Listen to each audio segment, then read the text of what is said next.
안녕하세요. 정치대학의 임윤선입니다. 제21대 대통령 선거 공식 선거운동이 바로 오늘부터 본격적으로 시작이 됐습니다. 그리고 지난 주말 국민의힘에서 모두 잠든 후에 벌어진 이 초유의 후보 교체 사태가 결국 김문수 후보로 극적 마무리가 되면서 이제는 이 이재명 대세론에 어떻게 맞설 것인가가 관건이 됐는데, 이 가운데 모레인 14일은 헌장사상 최초로 대법원장에 대한 국회 청문회를 앞두고 있고요. 그리고 사법부는 지금 속보가 떴는데요. 이재명 후보에 대한 위증교사 사건도 연기한다라고 발표를 했습니다. 이 민주당에 계속되는 사법부를 향한 압박이 여론에 어떤 영향을 미칠지도 이목이 집중되는데요. 정치대학 1교시 설주환 변호사와 함께 관련 이야기 자세히 나눠보도록 하겠습니다. 안녕하세요. 네, 안녕하십니까. 주말 잘 보내셨습니까? 네. 모두 잠든 후에. 그러니까요, 우리. 바꿔버릴 거야. 네. 네.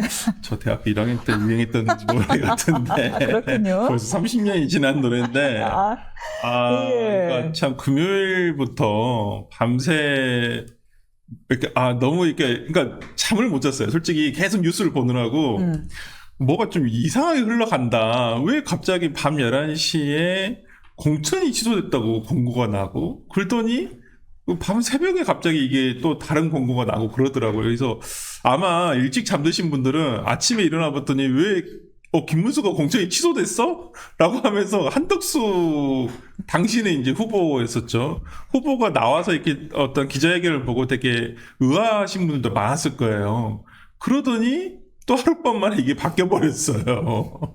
그래서 이게 참 뭐라 해야 되나요? 진짜 미증유의 사태죠. 이제까지 듣도 보도 못한 우리가 정치에서의 어떤 한 이벤트였기 때문에. 근데 그 이벤트가 뭔가 극적이고 어떤 상승세를 가져올 수 있는 이벤트였냐, 그런 부분은 아니었던 것 같아요. 그럼 그게 아니면 저는 약간 이 파일이 보여준 것은 국민의힘이 정말 문제가 많은 정당이구나. 오히려 신뢰를 깎아먹었다. 네, 오히려 이 국민의힘을 지킨 건 모르겠습니다. 한 가지 희망이라고 한다면 당원들이 지켜낸 거죠.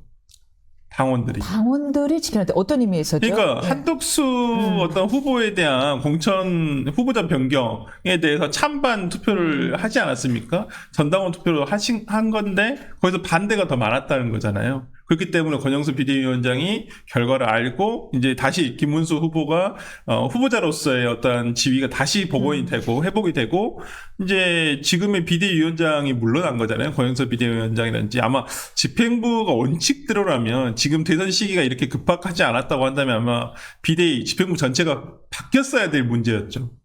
그럼에도 불구하고 일단 권영수 비대위원장이 책임을 지고 사퇴를 한 것으로 일단 일단락은 됐습니다만은, 저는 국민의힘이 정말 이게 정상 정당인가라는 순간에서 비정상을 정상으로 그나마 지켜내신 분들은 국민의힘 당원분들이시구나라는 생각이 좀 들었습니다. 당원들의 힘이었는데요. 좀 의외라는 해석도 있었어요. 특히 지도부는 예상을 못한 것 같아요. 누구도 예상을 못했을 것 같아요. 아마 김문수 후보 측조차도 김문수 후보 스스로 본인조차도 기대하지 말자, 이 당원 투표에 대해서 그렇게 얘기했을 만큼 아마 기대가 안 됐을 것이라고 생각이 들고, 저는 권영수 비대위원장이라든지 권성동 원내대표가 생각했던 것은 그냥 당원들이 집행부가 하자고 했으니까 따라주지 않겠냐라고 생각해서 그렇게 한 건 아닐까. 어느 시대를 사시는 거예요? 네, 그러니까 한덕수 이번 전 권한대행과 관련해가지고 이번 상황을 쭉 복기를 해보자면, 치밀한 전략 없이 나왔다. 그리고 계획도 짜놓지 않고 나왔고, 너무 탁상공론적으로만 움직였던, 너무 티가 나더라는 거예요. 그러니까 이 변호사님도 잘 아시겠지만은 여의도에서 어떤 선거를 나온다든지 뭔가 이렇게 스텝들이 있고 이런 거사를 치를 때는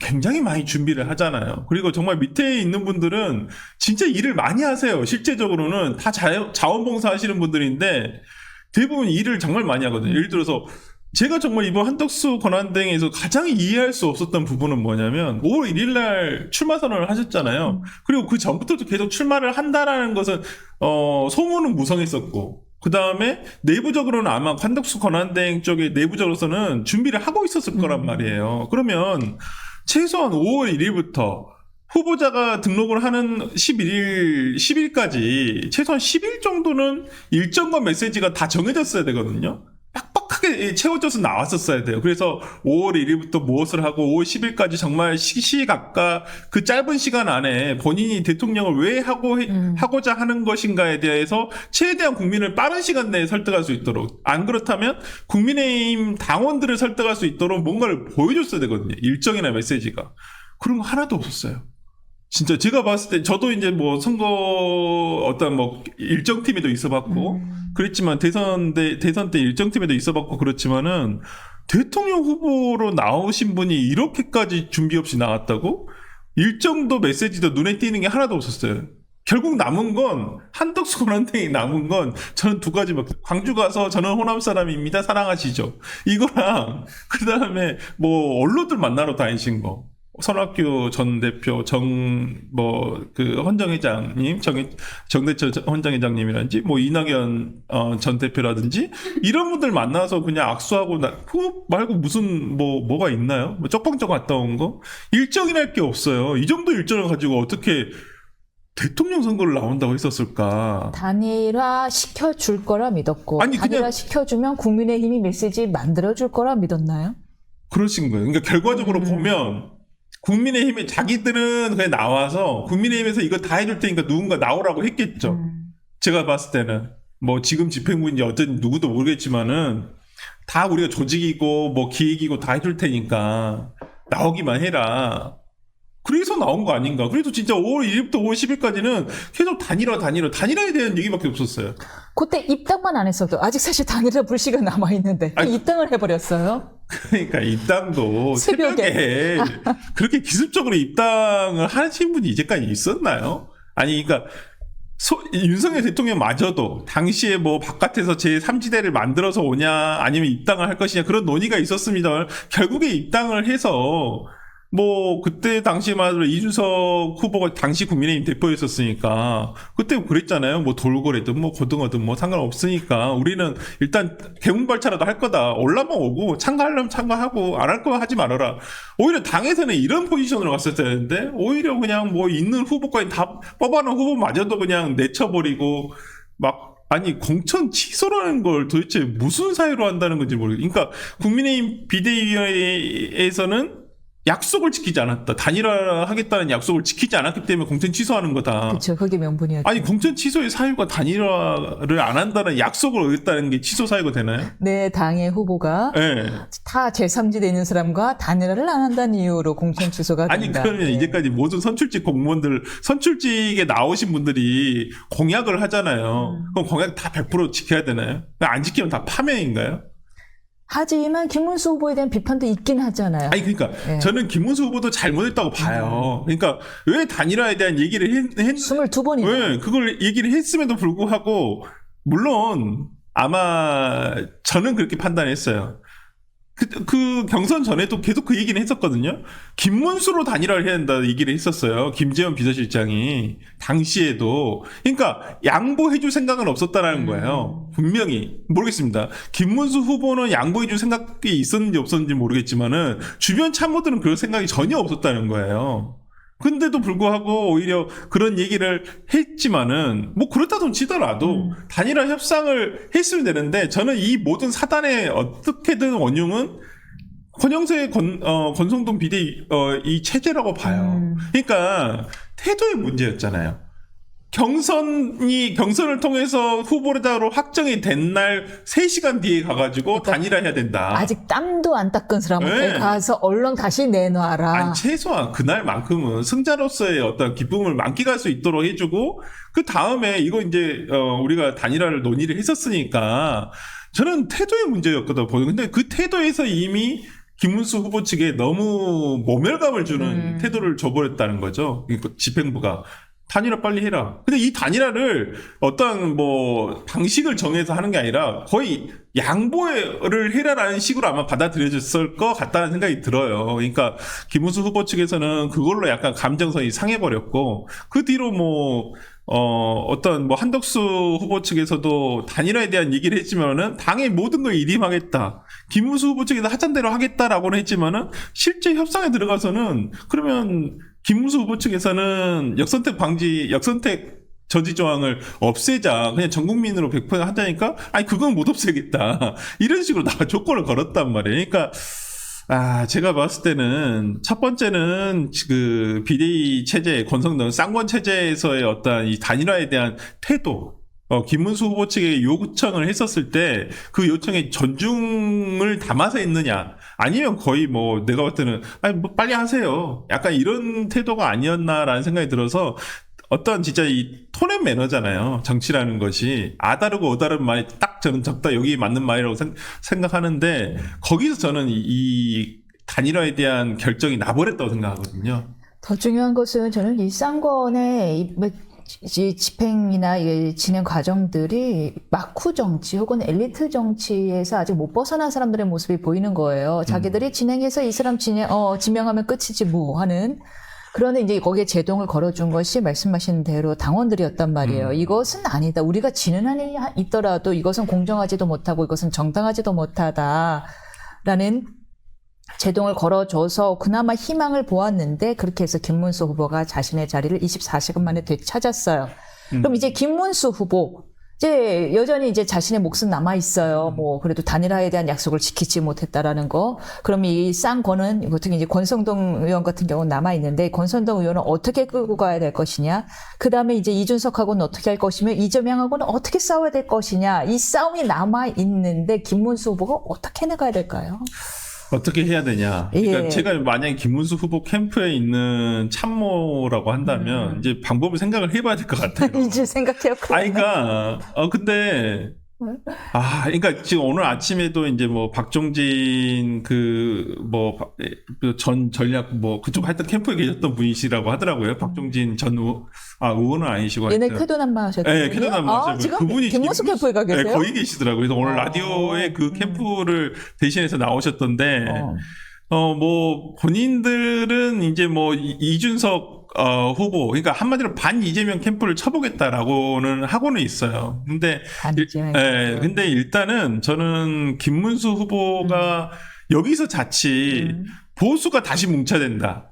이거 일변도로 가면 안 된다고 봐요. 그러니까 항상 보수가 윤석열 정부의 윤석열 대통령 취임 이후에 선거 이후에 계속 실패된 선거를 보였던 주된 원인은 뭐였냐면 우리가 뭉쳐야 된다 이 얘기였거든요. 항상 보수가 뭉쳐서 졌어요. 항상 보수가 똘똘 뭉쳐서 졌어요. 1대1 절대 지형이 불리한 지형이에요, 이제는. 네. 그리고 이제 보수가 뭉쳐도 중도에서 넘어오질 않아요. 그러니까, 물론 이제 한 가지 트랙으로 갈 수는 없겠습니다만은, 자칫 우려스러운 것은 소위 말하는. 아픈 얘기인데, 뭉쳐서 졌다. 네. 그러니까, 생각해보세요. 강서구청장 보궐선거 할 때도 똘똘 뭉치자 했어요. 그때 국민의힘 지도부가 뭐라 그랬어요? 전 의원들 강서구에 와가지고 다 사진 찍고 가라 그랬어요. 인증샷 남겨라. 그리고 몇 명 이상 데려와라. 이렇게 얘기했었어요. 그때 의원들 정말 제가 아는 젊은 의원들은 마지 못해가지고 가서 그냥 사진 대충 형식적으로 찍어서 보내고, 왜냐면 그걸 당해서 계속 보내라고 하니까. 와우. 그러기도 하고 그랬단 말이에요. 그때도 똘똘 뭉치자고 했어요. 우리가 뭉치면 이긴다. 그래서 김태우 후보까지 냈었잖아요. 문제가 많음에도 불구하고. 그래서 졌어요. 정말 일방적으로 졌어요. 이렇게 민심을 못 읽는 거예요. 아니라고 그렇게 얘기를 해도 아니다. 우리끼리 뭉치면 충분히 될 수 있다. 이러한 잘못된 그릇된 판단을 가지고 있었던 거예요. 저는 이번에도 김문수 후보 측에서 자칫 제가 우려스러운 거. 소위 말하는 무슨 자유통일당 세력과도 연대를 해야 된다. 무슨 여러 가지 연대를 해야 된다. 연대하는 것건 좋습니다. 근데 너무 우측에 계신 분들하고만 연대가 되지 않을까. 그게 걱정스러운 거예요. 사실은 이 김문수 후보의 그 한밤 모두 잠든 후에 이루어진 그 교체 사건에 대해서 정당하다라고 주장하는 사람들의 일부 얘기가 그거였거든요. 안 그러면 정강훈당이랑 합쳐지려고 하려더라. 그래서 우리가 하는 수 없이 교체한 거다. 그렇게 우려를 보이신 분도 계시다는 것을 알지만은 저도 이제 윤주진 평론가의 글도 읽어봤습니다만. 윤 평론가였어요. 네, 저는 개인적으로도 친하기도 하고 그래서. 근데 좀 약간 논리적 허점이 있어요. 거기서는 아침에 김문수 후보 측에서 등록을 해버리면 어떡하냐고 하는데 당에서 공천장에 도장을 안 찍어주는데 어떻게 합니까? 아예 물리적으로 불가능한 형식상으로 불가능한 부분이에요. 그건 저는 이제 약간의 핑계 김문수 후보가 안 되는 이유에 대해서 얘기를 됐다라고 생각을 하고 약간은 핑계다라고 생각을 하고 그러니까 저는 오히려 지금 김문수 후보 측에서 보여줬던 것은 오히려 한동훈 측과 손을 잡아야죠. 한동훈 측과. 네. 아니 이번에 2등을 했습니다만은 아예 그러니까 예를 들어서 김문수 후보가 월등하게 이긴 건 아니잖아요. 근데 한동훈 측과 손을 잡으려면 전제가 필요한데 한동훈 후보 같은 경우 뭐라고 해야 되나 전 대표 페북에도 올렸지만 윤 대통령 탈당시켜라. 끊어라. 손절. 그게 거의 1번 조건이에요. 네. 그게 가능할까요? 어떻게 보세요? 저는 수용해야 된다고 봐요. 아니, 그러니까 윤 대통령이 어저께도 메시지를 냈어요. 그게 도움이 되나요? 선거에 저는 도움이 1도 안 된다고 생각하거든요. 아니, 물론 윤 대통령을 좋아하시는 분도 있고 그리워하시는 분도 계시고 아직까지도 지지하시는 분도 계시겠죠. 당연히. 저는 뭐 그런 분들이 안 계시려 생각하는 게 아니라 선거에 도움이 되냐 이 말이에요. 선거에. 윤 대통령이 지금은 말 한마디 하시고 무슨 메시지 하나 내시는 게 솔직히 국민의힘에 도움이 1도 안 됩니다. 이제는 국민의힘 당원들 상대로 해서 선거하는 거 아니잖아요. 전 국민을 상대로 해서 선거를 하는 거잖아요. 그러네요. 그러면 지형은 정해져 있잖아요. 보수 진영, 그다음에 진보 진영은 지금 거의 다 결집이 돼 있어요. 그러니까 제가 봤을 때는 몰라요. 진단까지 왔어요. 네, 50%를 넘을지 안 넘을지 지금 민주당에서는 50%를 넘냐 안 넘느냐 이것만 지금 생각을 하고 있어요. 근데 50%를 넘을 수도 있다라고 생각하시는 분들이 생각보다 많으시더라고요. 평론가 중에서도 말씀을 나눠보면. 네. 근데 뭐 어쨌든 거기는 그렇게 신경 써요. 그러니까 우리는 우리 게임을 해야죠. 보수는 보수의 게임을 해야 돼요. 그럼 보수 진영 전체가 일단은 뭉쳐야 되는데 그 다음에 중도 확장성이 가능한 세력이 누군가 보면 그나마 한동훈 전 대표 측 세력이에요. 네. 그러니까 당원 투표에서는 졌습니다마는 오히려 일반 여론조사에서 3% 차이밖에 나지는 않았었어요. 근데 그러한 부분은 전체적으로 보면 43%의 어떠한 득표율을 가졌다라고 한다면 한동훈 후보가 그러니까 전 대표가 가지고 있는 보수 진영 내에서의 어떤 파이도 무시할 수는 없다는 거예요. 그러니까 그분들이 지금 보수가 지금 가장 문제가 뭐예요? 김문수 후보가 가장 문제가 뭐냐면 보수 진영에 계신 분들이 투표를 하러 나올 것인가 안 나갈 것인가. 투표 포기 의사를 가지신 분들이 굉장히 많아져 버렸다는 거예요. 그런가요? 이분들을 어떻게 투표장으로 몰고 올 것인가. 이게 가장 큰 문제죠, 지금은. 중도 확장도 하에 가면서 지금 보수 지지층 내에서 어떤 이번 사태, 그 다음 지난 개헌부터 이번 진짜 5월 10일 날 있었던 그런 후보 교체 사태까지 해가지고 실망하신 보수 지지층들이 많단 말이에요. 특히나 중도 보수에서. 그러니까 약간 5에서 10을 보수라고 할 경우 정말 극우 이제를 10이라고 할 경우 한 5에서 6 요 사람들이 고민한다는 그렇죠. 거네요. 그러니까 네. 저 같은 사람들이에요. 그러니까 중도 보수 저 5.03 나오는 거. 그래서 저 같은 사람들도 아니 그러면 이제 저는 김문수 후보를 지지하지는 않아요. 저는 뭐 공개적으로 얘기하지만은 저는 김문수 후보를 지지하지는 않아요. 저도 한덕수 후보도 지지하지 않고 뭐 그렇다고 한동훈 대표를 공개적으로 지지하지도 않습니다만 그나마 우리끼리 그러니까 소위 말하면 평론가들끼리 그냥 얘기를 하잖아요. 이거 사석에서 얘기한 거니까. 그냥 정말 국민의힘이 그래도 제정신 가지고 있는 사람이 몇 안 되는데 그 중에 한 명의 대표 주자가 한동훈 후보인 것 같다. 한동훈 후보에 대한 개인적인 호불호를 떠나서. 최소한 제정신이다. 아니, 그러니까 여기서 제정신이란 말을 좀 비하할 수도 있지만은, 상식적인 기준을 가지고 국민들의 눈높이에 봤을 때, 그래, 저 정도면 뭐 충분히 용납 가능하지. 어떤 가치를 떠나서, 진보 보수의 가치를 떠나서, 그냥 국민들이 보통 상식적으로, 그게 맞지라고 대다수가 생각할 수 있는 보편적인 가치를 가지고 있는 정치인 중에 매단되는 사람 중에 하나가 지금 보수 진영 내에서는 뭐 한동훈 후보라든지, 이준석 뭐 후보라든지, 이런 분들이라고 생각을 하거든요. 그렇다고 한다면, 지금 뭐 중도 확장을 한다는 게 중도 진보까지 갈 수는 없어요. 그러니까 김문수 후보도 타겟층을 정했는데 제가 우려하는 것은 소위 말하는 자유통일당 쪽에 계신 분들하고 그분들하고 절연을 해라 이 말씀을 드리는 게 아니에요. 그분들하고는 전략적 제휴를 맺을 수는 있죠. 근데 그분들하고 너무 노골적으로 이것을 대놓고 하는 것은 오히려 중도에 있는 분들의 투표 포기 의사를 부추기는 것밖에 안 돼요. 실제 그동안에 여러 가지 언행들이 문제가 돼 왔고요. 다소 극우적인 거 아니냐. 네. 이런 상황인데, 자, 이제 잠깐 민주당 이야기를 해보려면은, 그 가운데 모레 국회에서 헌정사상 최초로 이 대법원장에 대한 청문회가 열립니다. 이 결국은 조희대 대법원장을 청문회 증인으로 채택한 건데, 자, 이제 이 민주당의 이런 뭐라고 해야 되나요? 이제 이건 다 죽었어. 그러니까 네. 이건 다수당의 네. 폭정이죠. 복정이다. 예, 예. 아니 어떻게 헌법기관의 수장인 대법원의 수장인 대법원장을 예를 들어 진짜 문제가 있어서 아니 정말 문제가 있어서 어떤 비위가 있다든지 아니면 정말 재판을 아주 그릇되게 했다든지 그런 상황에 있다고 한다면 부를 수도 있겠죠. 그것도 증인이잖아요. 근데 이런 헌법기관의 수장을 불러다가 지금 민주당이 하려는 것은 망신 주기잖아요. 너 우리가 망신 줄 테니까 와서 한번 뜨거운 맛 좀 봐라. 와, 망신주기 정도면 네. 약간 이제 너 죽었으로 아니, 보이는데. 그러니까 망신 줘서 너 나가라는 거예요. 너가 이래도 안 나가? 약간 이러는 거예요. 이게 정상인가요? 집권도 하기 전인데. 그러니까 이게 일반 국민한테 그러니까 집권은 어떻게 하려고? 라는 생각을 집권은 들기만 해요. 뻔하죠. 아니 우리는 이미 그 티저를 보고 있잖아요. 아니, 이재명 후보가 당선이 되면 이재명 후보 면수시켜주는 입법도 하겠다. 재판도 정지하겠다. 단 무죄는 예. 무죄는 또 가능하겠다. 그걸 누가 판단합니까? 재판도 안 해보고. 여사님 것도 정지. 아니 영부인이 공적인 지위가 없잖아요. 아니 그러니까 김건희 씨 욕했잖아요.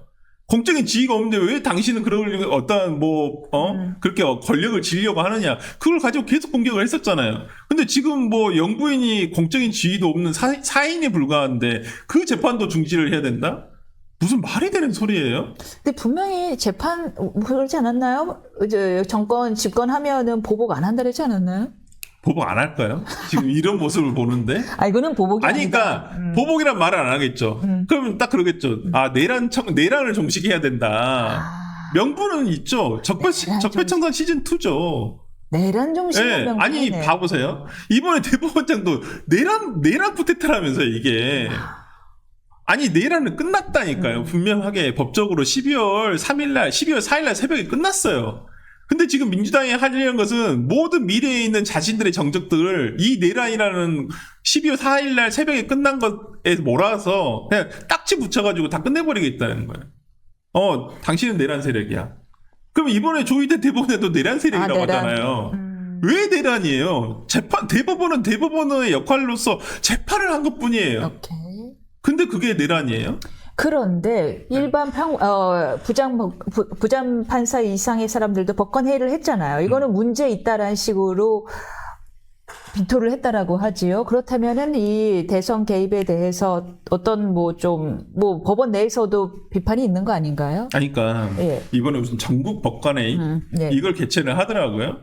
근데 그 전국 법관회의를 개최하는 주된 판사가 김모 판사가 계시는데 그분이 지금 무슨 젠더법 학회장인가? 하여튼 아니 젠더법이 아니라 이건 제가 정확하지 않은데 법원 안에 있는 어떤 굉장히 정치 성향이 굉장히 큰 소모임의 회장이라고 제가 알고 있어요. 그리고 이번에도 솔직히 투표를 했지만은 오히려 다수는 이걸 반대했다는 거잖아요. 오히려 법원의 정치 성향을 띌 수가 있기 때문에. 근데 투표 시간까지 연기가면서 겨우겨우 성원을 해서 맞춘 거예요. 저는 전국 법관이나 회의라 해서 무슨 명칭이 그랬다 해서 진짜 전국에 있는 법관들이 여기에 다 동의를 했다? 절대 그렇지 않다고 봅니다. 참칭하는 거네요. 네. 그러면. 저는 일부 소수의 정치 판사들이 오히려 정치 성향을 드러내고 있는 거예요. 저는 오히려 이분들이 더 비판받아야 되지 않을까라는 생각이 들어요. 근데 지금 이제 법원 내에서는 오히려 침묵을 해버리잖아요. 이런 부분에 있어서는. 근데 이분들은 오히려 그냥, 이재명 후보가 더 유리한 것 같으니까, 우리 그렇게 이제 대법원 판결을 비판해야 되겠다. 이렇게 얘기를 하는 거잖아요. 심지어 위증교사 재판도 이제 미룬다고요? 그러니까 발표가 났어요. 아니 저는 네. 그 부분에 대해서는 이렇게 잘했다 못했다 하고 싶진 않아요. 그러니까 어차피 끝날 재판이 아니었잖아요. 위증 교사든지 대장동 끝날 재판도 아니었고 대선 기간이 이후에 벌어질 재판들인데 지금 법원으로서는 당연히 끝날 재판이 아니니까 저는 연기해도 된다고 봅니다만은 공선법에 대한 것은 다른 문제였잖아요. 파기환송심에서 그러면 왜 5월 15일로 당초에 잡았던 거예요? 고등법원에서.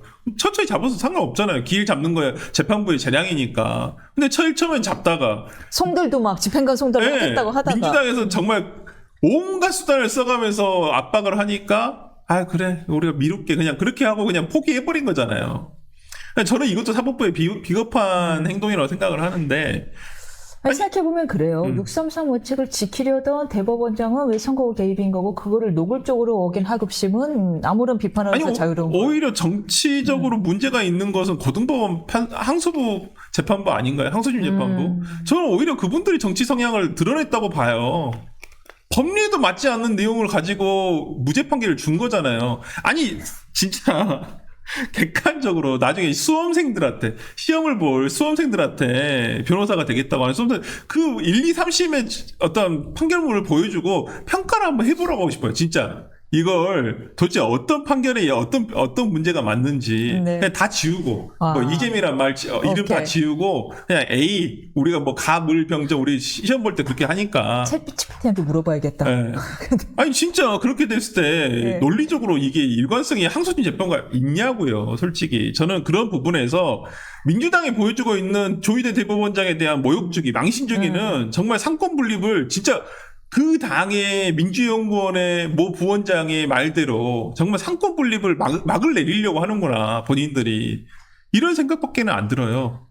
아, 상권 분립이 과연 절대 선이냐라는 질문까지도 민주당 내에서 나오고 있어요. 절대 선이냐고. 예. 그럼 절대 가치냐. 대한민국 헌법이 상권 분립을 전제로 만들어진 헌법인데 그럼 대한민국 헌법 자체를 부정하겠다는 건가요? 그래서 대법원 판결에 대해서 또다시 판결하는 상위 법원을 만들겠다잖아. 그러니까 헌법재판소법을 개정을 해서 지금 한다는 거잖아요. 네. 그거 안 된다고 얘기한 거잖아요. 그러면 그러면 헌법재판관 9명이 아니라 거기도 100명 해야죠. 대법관 100명 할 거면 40년 하려면 그러면 그 많은 대법원의 사건들이 다 헌법재판소로 가게 된다. 어떻게 9명에서 처리를 합니까? 그러니까 지금 민주당에서 하는 소위 말하는 법원에 대한 입법, 검찰에 대한 무슨 뭐 방안들 대부분 보면 수사를 못하게 하고 재판을 못하게 하겠다는 거예요. 이게 왜 그래요? 본인들에 대한 어떤 비위가 걱정돼서 그러는 거예요? 아니 본인들에 대한 어떤 수사를 못하게 하려고 그냥 재판도 못하게 하려고 그러는 거예요?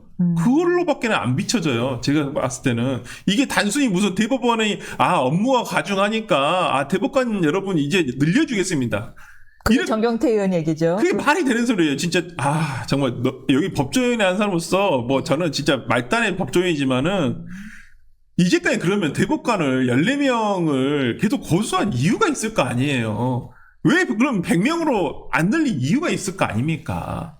거기에 대한 신중한 판단과 어떤 정치적으로 휘둘리지 말아라라고 하는 그리고 엄선된 분들이 와서. 그러니까요. 근데 100명씩 해버리면 이게 재판이 되나요? 그럼 이제 또 자기 입맛에 맞는 사람들의 다수결 대결 되는 거죠. 풀싸움 되는 거죠. 그러니까 그러면 양승태 대법원장이 상고법원 만들어달라고 할 때 민주당은 왜 반대했나요? 그러니까요. 아니 그러면 대법관을 왜 100명으로 늘려요? 말이 안 되는 얘기를 하고 있잖아요. 오로지 진짜 대법원장 이럴 거면 그냥 다 폐지하고 민주당의 법원 만들고요. 민주당의 검찰청 만들고요. 민주당 파출소는 있으니까 이미. 그러니까 저는 좀 안타까운 점이 뭐냐 하면 민주당이 그래도 민주화 운동이었다라는 유산을 갖고 있는 당이잖아요. 그런데 의원들의 이런 말도 안 되는 할 때 쌍곤이 이런 말도 안 되는 행동을 할 때 당원들은 제동을 걸었단 말이에요. 야, 아무리 그래도 이건 아니다. 우리가 지는 한이 있더라도 이건 아니야.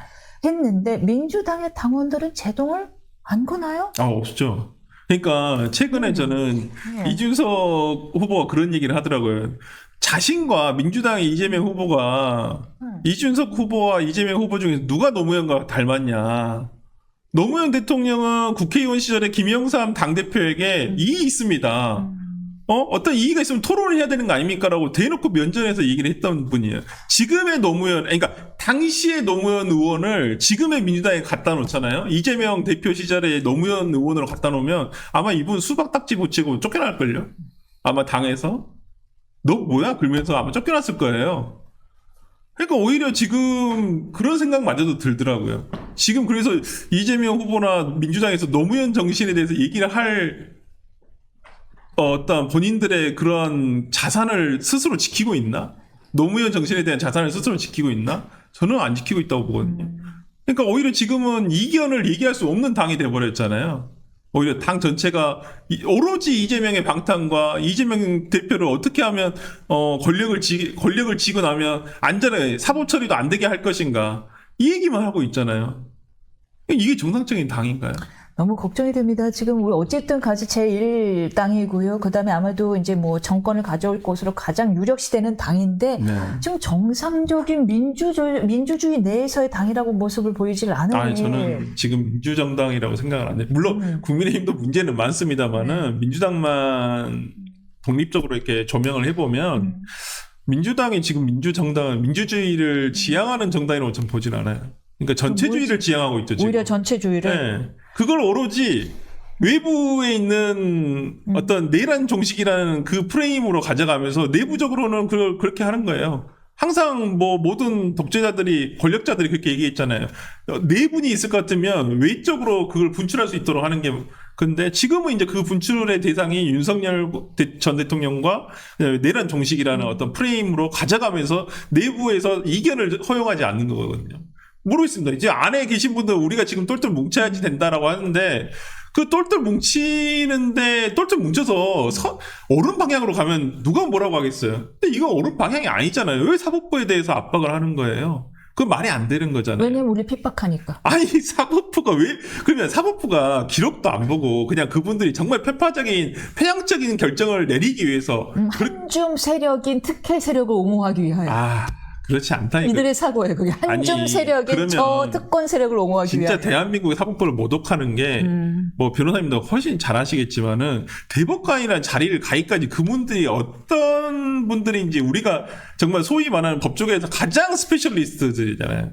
누구도 그 사람들 우리가 이제까지 대법관의 건의에 대해서 이의를 제기하지 않았던 것은 그만큼 그분들의 대법관 되기까지도 어렵고 그다음 대법관이 되기 위해서 그 수많은 부단한 노력을 했고 그런 것들을 알기 때문에 그분들의 판단에 대해서 다 존중을 해왔던 거예요. 근데 지금 민주당은 우리가 왜 대법원 판단을 존중해야 돼? 이거 우리한테 우리한테 불리한데 불리하면 부정하겠다는 거예요. 이게 정상이에요? 법 위에 서겠다는 거예요? 네. 지금 그러니까 법을 아예 무시하겠다는 거예요.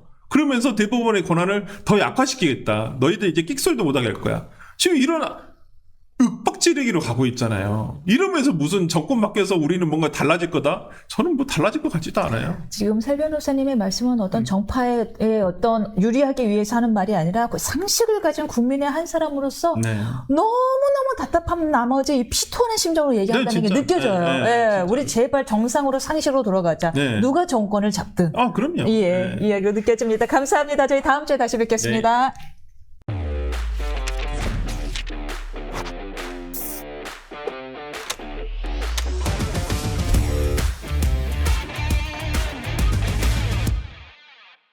오늘부터 민주당의 이재명 후보, 국민의힘 김문수 후보, 개혁신당의 이준석 후보 등의 7명의 후보가 22일간 공식 선거운동 열전에 돌입합니다. 국민의힘의 그 한밤중에 후보 교체 시도는 해프닝으로 끝났지만 그 수습은 분명히 김 후보의 과제로 남았고요. 22일, 짧다면 짧지만 길다면 깁니다. 이 22일간 이재명 후보와의 본선 대결에서 어떤 전략으로 대세론을 쫓아갈지 여부도 난제인데요. 정치대학 2교시 노정태 위원과 함께 본격적인 대선 상황 이야기 나눠보겠습니다. 지난 주말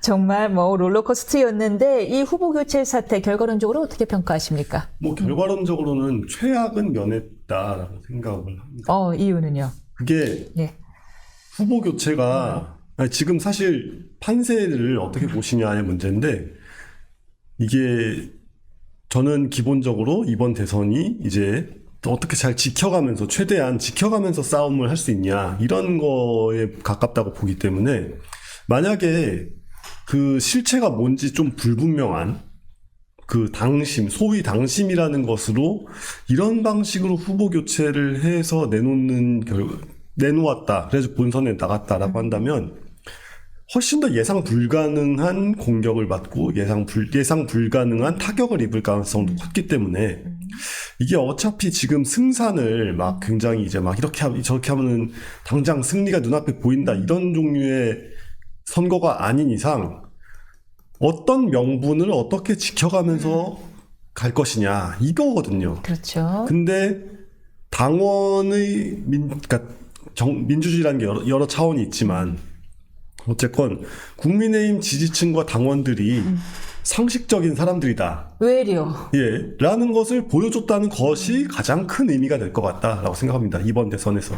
참 슬프네요. 아, 그렇죠. 그러니까 국민의힘 지도부는 비상식적인 행동을 했고 오히려 당원이 바로 잡았어요. 예, 그렇죠. 예. 그러니까 뭐 나름대로 다 뜻이 있으시겠지만 어쨌건 90%에 가까운 진짜로 민주적 절차를 통해서 이재명 후보를 내세운 민주당과 그럼에도 불구하고 이렇게까지 비상식적인 공천도 공천이 아니 이거는 경선도 아니죠. 경선도 아닌 무언가에 대해서 당원들이 심지어 김문수를 지지하지 않은 당원들도 다 달라붙어가지고 결과를 바꿨잖아요. 이거는 굉장히 큰 의미가 있는 사건이죠. 그러니까 물론 이번 대선 결과에 직접적 영향을 어떻게 미칠지는 아직 장담은 못하겠습니다. 장담은 못하겠지만 적어도 이렇게 흔히 말하는 정치권 내에서의 그 물밑에서의 모시기가 당원들의 직접적인 의견 표명과 직접적인 반발로 뒤집힌 사례는 고무적이죠. 이 자체는. 그럼 고무적이라면 이 기세를 이어가려면 그 당원들의 마음을 오판이 아닌 건지 아니면 호도한 건지 모를 지도부하고 완전 이별해야 된다고 보시나요? 최소한 이제 무당층이나 중도층이 볼 때, 야, 그래도 국민의힘 당원들은 정상이네. 네. 라는 그 이미지를 이어가려면 뭔가 그 기존에 이 뻘짓을 한 사람들에 대한 뭔가의 손절 행위를 있어야 될 텐데요. 그러니까 지도층이라고 하는 그런 불분명한 그런 사람들과 막 손절하고 이런 거는 정치 고관심, 고관여층들이 아니면 잘 보이지가 않으니까 사실 김문수 후보가 해야 될 두 가지가 있다면 첫째는 윤석열과 선긋기 그리고 둘째는 전광훈과 손긋기가 아닐까 합니다. 그 이유는 이제 충분히 알 것 같은데 이번에 역시나 또 맞추셨잖아요. 한 전 총리는 결국엔 중간에 결국에는 운동권 곤조가 어디 가냐 김문수 후보가 이길 것이다. 시간은 김문수 후보의 측이다라고 말씀하셨던 그 말씀대로 됐는데 지금 말씀하신 대로 제가 잠깐만 질문이 좀 전에 무슨 말씀하셨죠? 윤석열 대통령과 선을 긋고 이 김문수 후보가 선을 그을 수 있을 거라고 봅니까? 그게 쉽지가 않은데 문제는 우리가 이번에 이 과정에서 보여줬던 게 사실 경선에서 승리하기 전까지만 해도 김문수가 이렇게 나올 거라고는 아무도 예상 못했잖아요. 그러면은 지금은 더더욱 자신의 합법적 이렇게라는 게 무슨 말이죠? 그냥 친윤들의 얘기에 고분고분할 줄 알았죠. 친윤들이 그렇게 알았겠죠. 친윤들은 그렇게 알았죠. 그렇겠죠, 맞아요. 그러니까 마찬가지로 이번에 대선 후보 자리까지 확보를 했으면 여기선 더더욱 대선 후보다운 모습을 보여야 됩니다. 그러지 않으면은 이게 대선이 구도가 의미가 없어지고 많이 퇴색돼요. 근데 상당히 좋은 모멘텀이긴 하거든요. 그러니까 어쨌건 한국의 유권자들은 기본적으로 언더독을 응원하고 싶어하는 마음이 있고 국민의힘이란 정당 자체에 대한 심판을 해야 된다는 여론도 분명히 있습니다. 그리고 윤석열 대통령의 탄핵 문제도 탄핵이 아니라 개헌 문제도 어쨌거나 이게 1대1로 대선 토론을 하고 있다고 쳐보세요. 그럴 때 형수, 강제 입원, 이런 뻔한 얘기들 계속 안만 해봤자 아무 소용 없습니다.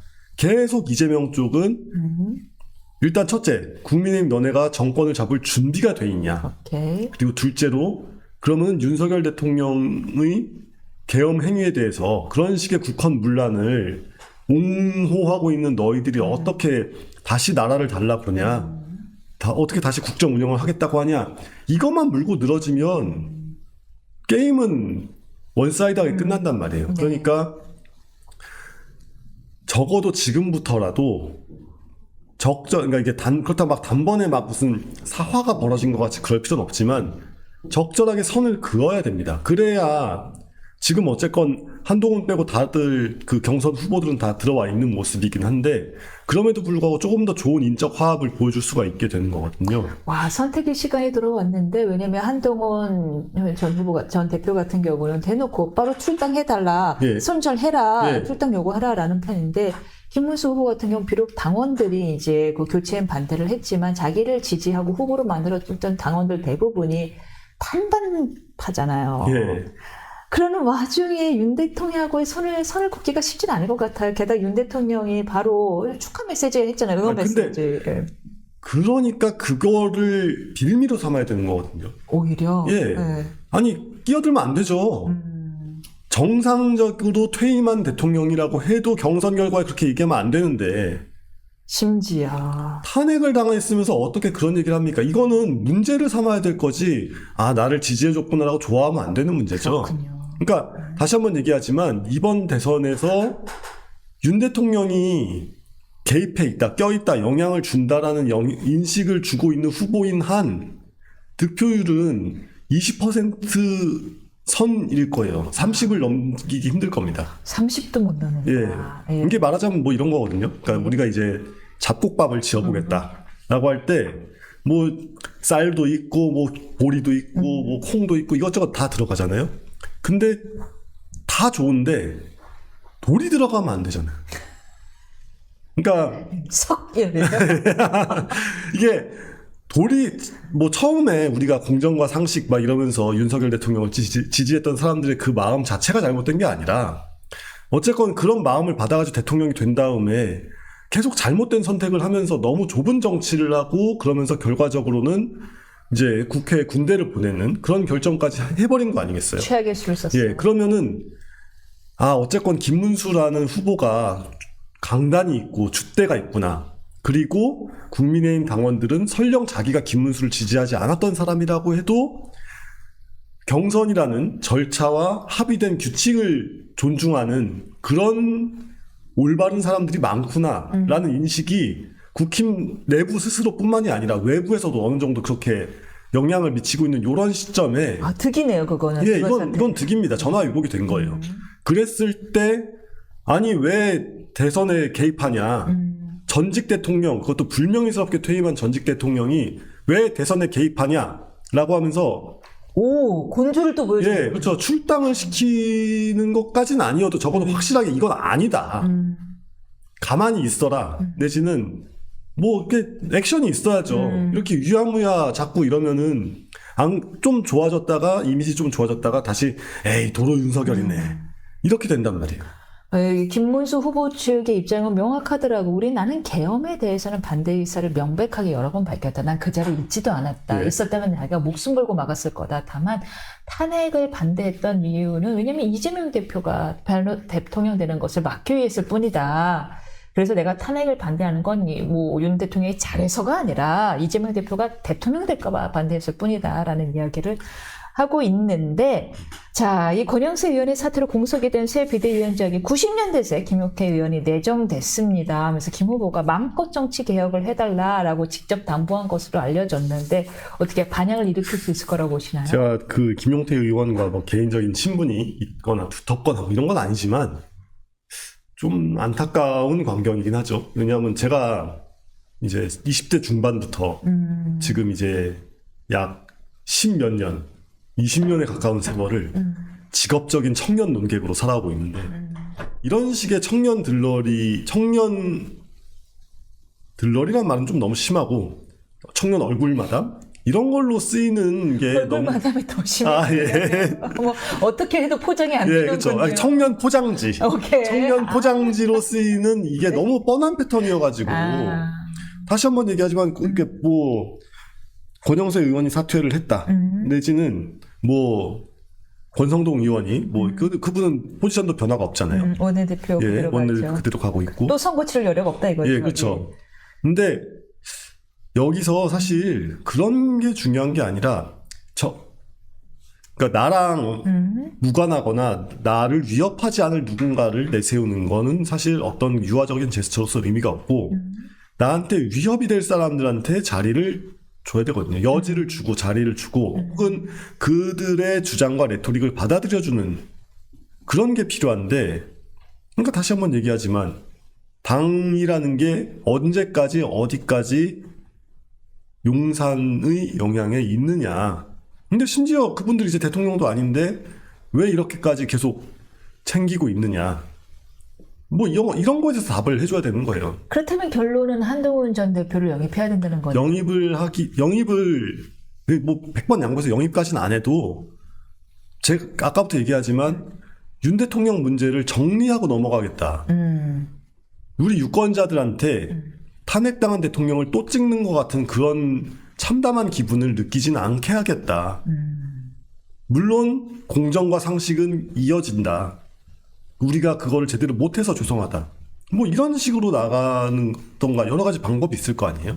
근데 실제 김문수 대표 측은 한동훈 대표 측에 뭔가 그래도 러브콜을 당연히 지금은 뭐 한 표가 급하니까요. 예. 할 텐데 한동훈 대표 쪽에서 움직이질 않고 있다라고 해서 비판도 받고 있어요. 한 이재명을 향해서 같이 싸운다고 하지 않았느냐 하고. 그러니까 정치가 명분 싸움인데 네.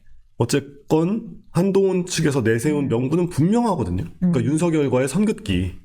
근데 그거를 안 받아주면서 그냥 빅텐트 하자 이러는 거는 딱히 의미가 없죠. 그러니까 받아준다는 게 진짜로 막 그 뭐 윤석열 사진을 뭐 밟고 지나가라 뭐 이런 얘기가 아니라 아까 말씀드린 것처럼 전직 대통령이 대선에 대해서 심지어 문재인 전 대통령도 멀쩡하게 퇴임한 높은 지지율로 퇴임한 문재인 전 대통령도 그런 식으로 대선이라든가 정치에 대해서 코멘트를 할 때 비판을 받는 게 현실인데 윤 전 대통령이 그러면 안 되죠. 근데 그런 거에 대해서 선을 긋는 적어도 그러니까 뭐 손절까지는 아니어도 거리를 뒀다. 이제는 같이 안 섞인다.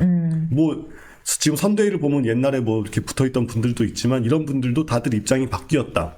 라는 것 정도라도 보여주려고 노력을 하든가. 어떤 식의 멘트면은 그런 메시지가 느껴질까요?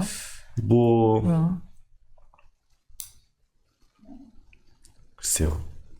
근데 제가 갑자기 질문을 드려갖고. 근데 탈당, 출당 요구 같은 그런 단어가 너무 세잖아요. 사실 출당, 탈당. 꼭 이런 단어를 쓰지 않더라도 이제는 우리가 반성을 하고 국민의힘이 여러분이 보시는 것보다 훨씬 더 민주적이고 국민의힘 지지층들도 특히 내부 구성원 이전에 국민의힘 당원과 지지층들은 진심으로 민주주의를 원한다. 혹은 내가 탄핵을 반대했던 이유는 계엄이 잘해서가 아니고 윤 대통령이 잘했다는 것도 아니고 다만 이재명 대표를 막기 위했을 뿐이다. 나는 윤 대통령의 여러 실정의 원인이 있다라는 거는 인정한다. 예. 정도면 되지 않을까요? 그렇죠. 그러니까 예. 이재명을 반대한다는 말을 너무 반복하는 것도 솔직히 매우 이제 좀 너무 식상하게 느껴지니까 뭐 이렇게 얘기할 수 있겠죠. 그러니까 민주주의라는 것이 절차와 합의를 통해서 이루어지는 것인데 절차와 합의를 전혀 존중하지 않는 그러니까 단 하나의 정당이 입법, 사법, 행정을 모두 쥐틀어쥐는 그런 일만은 막아야 된다는 생각에 반대를 했다. 뭐 아무튼 정치인이니까 정치인적인 수사법 뭐 여러 가지가 있을 텐데 그렇게 접근을 해서 어쨌건 윤 대통령의 탄핵 자체도 그냥 받아들인다, 수용을 하고 있고 그럼에도 불구하고 우리가 뭐 그러니까 이런 거죠.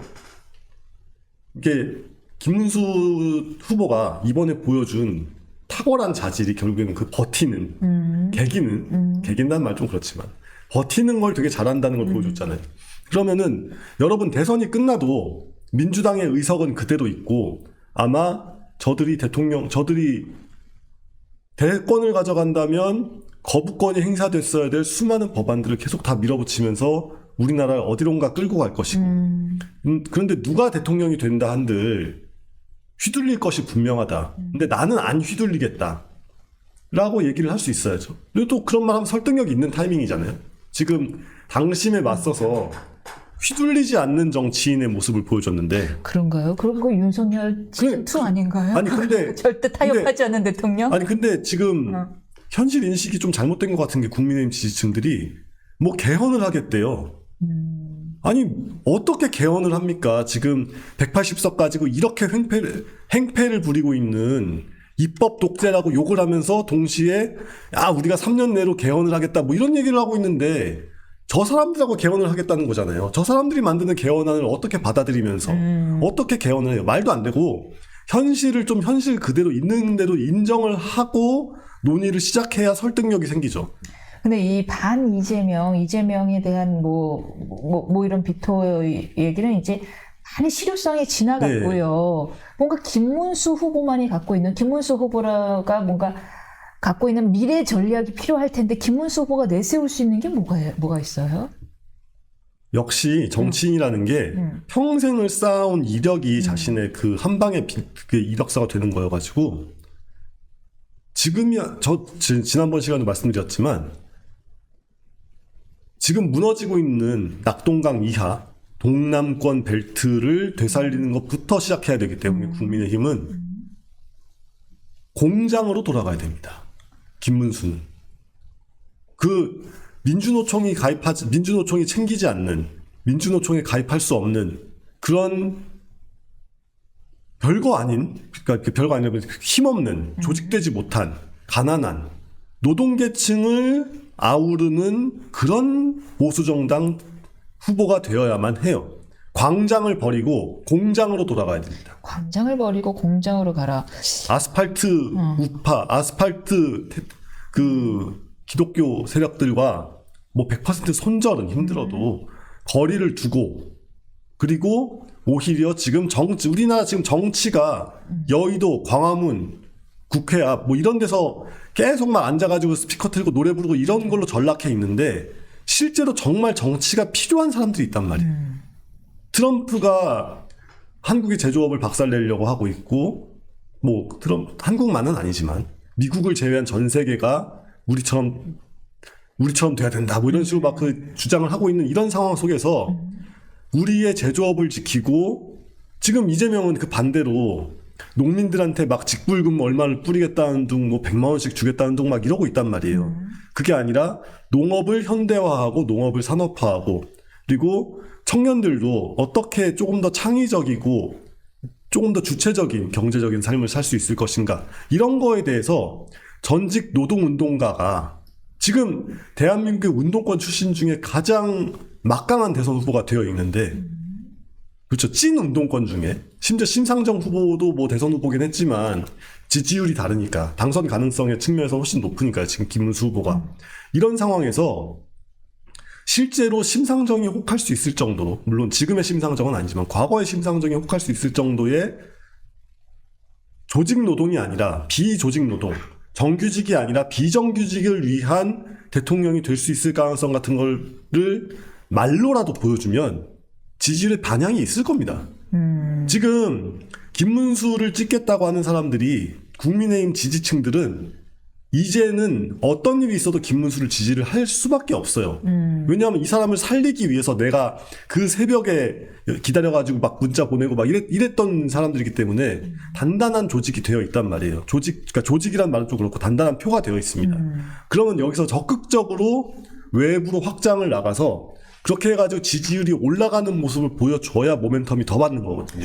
근데 노동자 계층은 전통적으로 워낙 민주당이나 정의당을 지지하던 층인데 그렇게 한다고 해서 과연 노동부 장관까지 하면서 이 정권에서 장관 국무위원까지 했던 이 후보한테 김 후보한테 표를 줄까요? 오히려 집도키가 나가는 거 아닌가요? 그러니까 더 뭔가 더 매력적 내지는 제가 그 멘트를 좋아했던 건 아니지만 지난번 대선 때 윤석열 대통령이 여성가족부 폐지라고 해가지고 어쨌건 실제로 반향이 있었잖아요.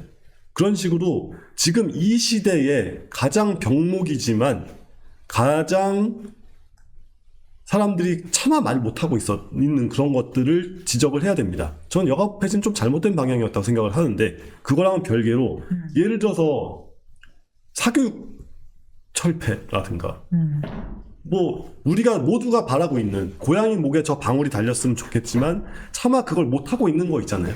사교육 철폐를 왜 안 하시는 거예요? 진짜 다들 원해요. 그게 민주당의 돈줄이기도 하거든요.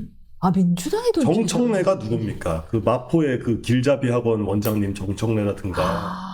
네, 뭐 사교육으로 돈 번 사람들이 얼마나 많아요. 유시민도 넓게 보면 사교육업자죠. 그 성인을 위한 사교육이잖아요. 그 자신의 그 강의 교재, 그 유시민의 그 저서들을 써가지고 팔고 거꾸로 읽는 시리즈나 뭐 그런 것들. 교양서라고 볼 수도 있고요. 그렇죠. 그러니까 교양서 업계와 사교육 업계가 약간 좀 겹치는 측면도 없잖아 있고. 네. 그 지금 유명 학원 뭐 이런 분들 중에 대체로 정치 성향 보면 다 민주당이나 민주당 지지층들이 많고 그거는 인적 구성이 애초에 386 세대들이 대학 대학 386세대들이 대학 다니다가 취직 안 되고 막 이랬을 때 다 학원으로 빠지고 뭐 이랬으니까요. 그런 거죠. 그래서 더더욱 바뀔 가능성이 없는 영역인데 정모주 전 의원도 맞아 학원 하셨군요. 문제는 그러다 보니까 자녀를 키울 때 이제 뭐 식비라는 게 그렇게 많이 드는 세상이 아니잖아요. 그리고 옷도 다 뭐 그냥 싼 거 입으면 되고. 근데 끝없이 벌어지는 교육 경쟁. 이게 결국에는 자녀의 양육비와 양육 기간을 한없이 늘리고. 저출산의 원인이에요. 예, 맞아요. 결국엔 사교육 때문에 나라가 망하고 있습니다. 그리고 부동산 일부 학군의 부동산 급등의 원인이고 예, 다 그렇죠. 사교육의 예. 원인이에요. 근데 그거를 그 누구도 대놓고는 말을 또 못하고 있는 게 그 시장이 너무 크니까. 그것도 그렇고 솔직히 국민의힘 쪽에서도 그 그러니까 용산은 상관없는 부분이지만 어쨌거나 이제 자신들의 그 자산 가격과도 직결된 문제고 사교육 시스템을 모두가 문제라는 걸 알면서도 모두가 이제 그 해결되지 않는 그걸로 굴러 떨어지고 있는데 거기서 사실 대통령 후보가 한마디 한다고 해서 뭐가 달라지겠습니까만은 그래도 이게 문제다라는 걸 대놓고 지적은 해야 돼요. 근데 국민의힘은 전통적으로 자유를 중시하잖아. 이쪽은 평등을 중시하고요. 자유를 중시하는 입장에서는 직업의 자유를 철폐하자는 이야기를 하기가 쉽지는 않을 것 같아요. 근데 이제 예. 자유가 어떤 자유냐라고 했을 때 공정한 경쟁을 할 수 있는 여건을 어떻게 제시를 하느냐 이거거든요. 근데 멀리 갈 것 없이 김문수 본인만 해도 그 당시는 학력고사 시대고 이제 물론 그때도 사교육이란 게 있긴 했지만 사교육 없어도 김문수는 서울대 갈 수 있었잖아요. 근데 지금은 그런 거 안 하면 서울대 못 가죠. 뭐 이렇게 굉장히 복잡한 입시 과정들이 있고 거기에 수많은 정보가 필요하고 이런 걸 다 따라가야 되는 시대가 됐잖아요. 그러니까 김문수라는 캐릭터를 본인이 꼰대라는 사실을 그러니까 나이가 많아서도 그렇고 꼬장꼬장하고 그러니까 꼰대라는 사실을 부정할 수 없다면 이용해야 돼요? 예, 이용해야 됩니다. 국민 꼰대가 돼야 돼요. 국민 꼰대. 우리 국민들이 원하는 어떤 이야기들이 있고 네. 그런 이야기를 그냥 직접 거침없이 마구 던지는 것만으로도 충분히 반향을 얻을 수 있습니다. 왜냐하면 지금 우리가 이미 386 세대들의 입맛에 맞게 만들어졌거나 386 세대가 직접 만들어 놓은 어떤 그 국가 구조, 그 사회 구조 속에서 한 20-30년을 넘게 살고 있어요. 그러다 보니까 그 이전 세대의 세계관과 가치관이라는 게 그냥 낡은 게 아니라 약간 레트로하게 신선하고 그냥 학생이 학교를 다니면서 학교에서 배우는 거 가지고 공부하면 되는 거 아니야? 같은 뻔한 생각이 굉장히 개혁적이고 신선한 걸로 받아들여질 수밖에 없고 근데 이게 과연 보수 정당에 맞냐? 그러면 꼭 그렇진 않을 수도 있죠. 근데 문제는 왜냐하면 기존 질서를 중시하는데 헌재에서 사교육 철폐가 위헌이라고도 나왔으니까 또. 근데 그러니까 헌재도 비판하면 되는 거죠. 그러니까 지금 김문수 후보가 예. 내가 나를 보수 진영이 어떻게 볼까, 보수 유권자들이 어떻게 볼까 이런 고민을 할 필요가 없습니다. 어차피 20일 뒤면 아무 상관없는 얘기가 되고, 오케이. 그렇죠. 대선 지면은 뭐 별 상관없는 얘기예요. 그런데 지금처럼 보수가 변해야 된다는 메시지를 보수 유권자층이 적극적으로 내놓은 적이 있냐는 거죠. 얼마나 뜨거운 에너지로 국민의힘 이대로 안 된다. 보수 정당 이대로 안 된다. 보수가 먼저 바뀌어야 된다라는 메시지를 김문수를 살려내면서 당원들이 전달했잖아요. 오케이. 그러면은 지금까지 우리가 관념적으로 알고 있었던 그런 보수 정당, 보수 정치의 이미지를 그대로 가져갈 필요가 없습니다. 오케이. 김문수는 자기 마음대로 해도 되고 마음대로 해야 돼요. 해야 된다. 그렇게 해서 지금까지 국민의힘이 한 20년 지지부진해왔고 계속 내부 막 알력 다툼이 나고 이랬던 모습을 일대 쇄신을 당장 자기 손으로는 못해도 할 수 있을 만한 어떤 기반을 바탕을 만들어내는 게 이번 대선에서 김문수라는 후보에게 주어진 정치인에게 주어진 역사적 소명이라고 생각합니다. 과감해도 된다라는 말씀 주셨는데. 아주 그냥 들어엎어야 됩니다. 들어엎어야 된다라는 말씀 주셨는데 이재명 후보와 김문수 후보 정치 철학자로서 떠오르는 이미지를 각각 대비해서 말씀해 주신다면요. 김문수 그러니까 이재명 후보가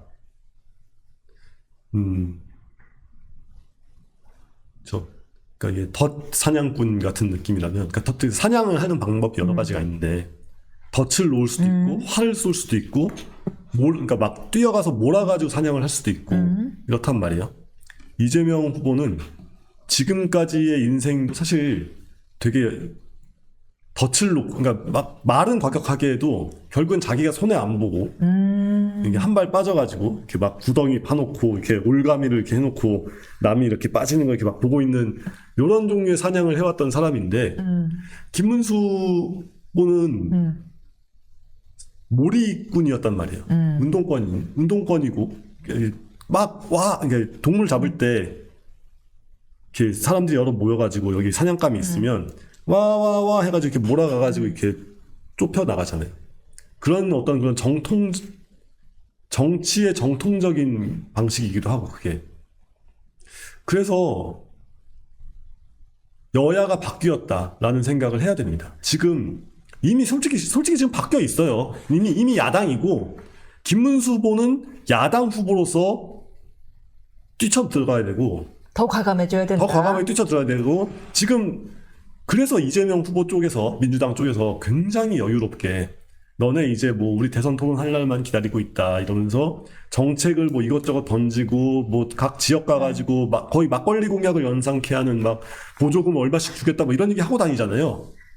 이게 다 결국에는 함정을 우리는 이러저러한 준비된 함정들이 있고 여기에 너네가 빠지기를 기다리고 있다 이런 식으로 바뀌어 있는데 이게 꼭 나쁜 건 아닙니다. 왜냐하면은 여야가 바뀌어 있기 때문에 실질적으로 여야가 바뀌어 있는 상황이기 때문에 오히려 이용해서 과감하게 가자.